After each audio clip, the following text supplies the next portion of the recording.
Question number 8 में क्या लिखा है, integration x divided by x minus 1 का होल स्क्वायर और x प्लस 2 dx। ये क्वेश्चन है। इस क्वेश्चन में बाहर में स्क्वायर लिखा हुआ है, अंदर में स्क्वायर रहता तो हम लोग क्या करते थे, ऊपर वालों को चेंज कर देते थे, बट इसमें क्या है, अंदर में स्क्वायर है। तो इस केस के लिए क्या करना है तुमको, x divided by x minus 1 का होल स्क्वायर x प्लस 2, ये एज इट इज लिखेंगे, यहां लिखेंगे a बाय। अब इन दोनों में से जो चूज करना है, पहले इसको करो या इसको करो, दोनों में से जो मन है। अगर हम इसको चूज करते हैं, यहां लिखेंगे x प्लस 1। तो जैसे ही हम लोग इसको चूज किए तो इसके बगल वाला में भी यही टर्म का स्क्वायर में लिख देंगे, और लास्ट वाला जो होगा c बाई एक्स प्लस 2 होगा। अगर हम लोग यहां पे -1 है, अगर हम लोग इसको चूज कर लेते हैं x प्लस 2 को, कोई दिक्कत नहीं है। b वाला में लिखेंगे क्या, इसको x माइनस 1, और c में लिख देंगे x माइनस 1 का होल स्क्वायर। अब इसको और भी तरीका से लिख सकते हैं, कैसे, पहले हम लिख दिए स्क्वायर, पहले लिख दिए स्क्वायर, तो दूसरा बार क्या लिखना होगा, कुछ भी लिखो, इसको लिखो, उसको लिखो, कुछ भी लिखो, c by x plus 1, sorry -1, यानी कि कुछ किसी को भी आगे लिखो, बस खाली तुमको पता होना चाहिए स्क्वायर लिखा हुआ है तो स्क्वायर वाला को 2 बार लिखना है, एक बार स्क्वायर के साथ, एक बार स्क्वायर के साथ, एक बार बिना स्क्वायर, और नॉर्मल टर्म हो जाएगा। ठीक है, अब तो इस सबको हम लोग हटा देते हैं, किसी एक को ही फॉलो करेंगे, सबको नहीं लिखना। ये वाला 1 नंबर इसको लेके चल रहा है। जैसे इसको लिखेंगे तो क्या होगा, एलसीएम लेना पड़ेगा, इसको इक्वेशन 1 दे दिए, एलसीएम लेंगे तो क्या होगा, x माइनस 1 का होल स्क्वायर x प्लस 2। यहां क्या आएगा, यहां पे एलसीएम का थोड़ा कंसेप्ट अच्छा से क्लियर होना चाहिए, नहीं तो दिक्कत हो जाएगा। कैसे, नीचे जो एलसीएम आने वाला है वो है x माइनस 1 और x माइनस 1 का स्क्वायर। तो जब हम यहां लिख चुके थे, यहां खाली स्क्वायर लिख देते हैं, तो ये वाला टर्म नहीं लिखाएगा, सिर्फ लिखाएगा x प्लस 2। ये हुआ एलसीएम। एलसीएम लेने में कोई दिक्कत नहीं होना चाहिए। अब एलसीएम का रूल क्या है, इन दोनों को डिवाइड किया जाता है, तो जब हम डिवाइड करेंगे तो बचेगा हम लोग के पास एक x माइनस 1 और एक x प्लस 2। तो a के साथ x माइनस 1 भी आएगा और x प्लस 2 भी आएगा, मगर जब b वाला में लिखना जाएंगे ये दोनों कैंसल आउट हो जाएगा, सिर्फ x प्लस 2 बचेगा, x प्लस 2 बचेगा। अब c के बारे में अगर बात करें तो ये कैंसल आउट होगा, बचेगा x माइनस 1, यानी कि यहां लिखेंगे x माइनस 1 का होल स्क्वायर।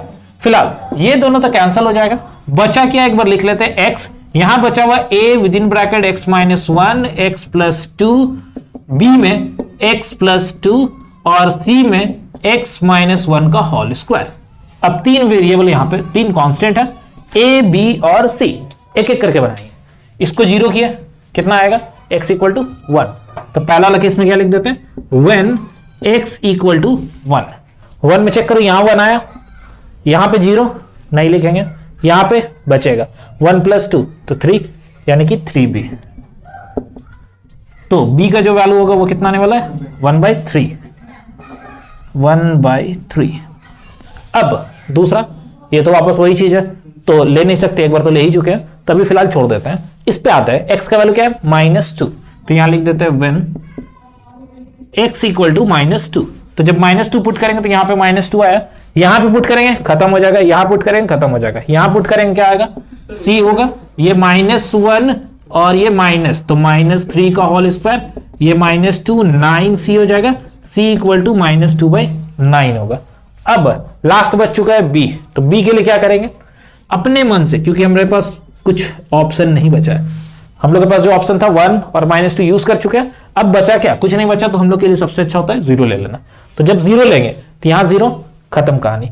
यहां क्या हो जाएगा, यहां 0 पुट किए तो -1 होगा, यहां -1, यहां पे 2 आएगा, इस दोनों को मल्टीप्लाई करेंगे तो -2 हो जाएगा, तो ये हो जाएगा -2a। a का वैल्यू तो नहीं पता था, नहीं लिखे। इसमें बात करते हैं, यहां 0 पुट करेंगे तो 2b होगा, तो b का वैल्यू तो पता है हमको, तो क्या लिखेंगे, यहां पे डायरेक्टली लिख देते हैं 2/3, ये वाला वैल्यू के हिसाब से। c के बारे में बात करें तो ये तो +1 आ रहा है, यानी कि c आएगा, 0 पुट किया ना, 0 पुट करेंगे तो क्या होगा, -1 का स्क्वायर होगा, यानी कि 1, तो 1 का c से मल्टीप्लिकेशन, मतलब यही आएगा, -2/9। a चाहिए, ये दोनों को उठा के इधर लाना होगा, तो जैसे ही इधर लाएंगे तो ये हो जाएगा 2/9 -2/3। अच्छा एक काम करते हैं ना, a को लेके आते हैं, a को लाएंगे तो क्या होगा, a को अगर हम लेके आते हैं यहाँ पे तो ये हो जाएगा 2a पॉजिटिव, तो आराम रहेगा हम लोग का, 2/3 -2/9। एलसीएम लेंगे, एलसीएम कितना आने वाला है, 9, तो लिख देते हैं, ये हो गया 9, यहां हो जाएगा 4 6 माइनस 2, और ये जो 2 था इसको भी 1/2 में लिख दिया यहाँ पे, a इक्वल टू ये 2 नीचे चल जाएगा डिवाइड में, तो ये कितना हो गया 4/9 हो रहा है, 2 से कैंसिल होगा तो 2/9 हो जाएगा, यानी कि a का जो वैल्यू आ रहा है वो आ रहा है 2/9। चलो a b और c तो निकल गया, मेन यही दिक्कत है, खाली abc निकालना। अब वापस आते हैं क्वेश्चन में, क्वेश्चन क्या है, फ्रॉम 1 में क्या लिखा हुआ था, डायरेक्ट इस साइड वाले को नहीं लिख रहे, उसको लिख रहे सिर्फ a कितना है 2/9, तो 2/9 इंटीग्रेशन 1/x-1 dx, फिर क्या है b कितना है 1/3, तो प्लस में 1/3 इंटीग्रेशन ये क्या है 1/x-1 का होल स्क्वायर dx, फिर क्या है c कितना है -2/9 इंटीग्रेशन 1/x+2 dx, ये लॉग में हो गया 2/9 लॉग में x-1।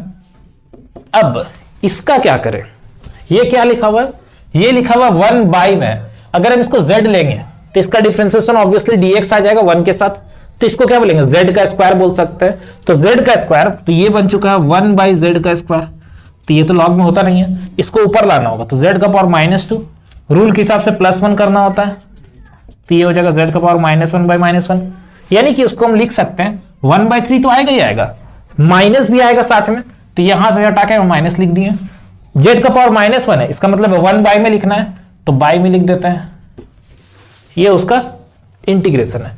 नेक्स्ट वाला का बात करें तो ये है -2/9 और ये तो लॉग में ही है, तो लॉग में लिख देते हैं x+2 और xc लगा देंगे, ये दोनों सेम टाइप का दिख रहा है, 2/9 को बाहर ले लिए, लॉग में ये प्लस में इसको ऊपर लिखें, वो माइनस में था उसको नीचे लिख दिए, और ये क्या है -1/3, ये x-1 है नीचे रहने देते हैं, लॉग तो है नहीं, ये हम लोग का फाइनल आंसर होगा क्वेश्चन नंबर 8 का।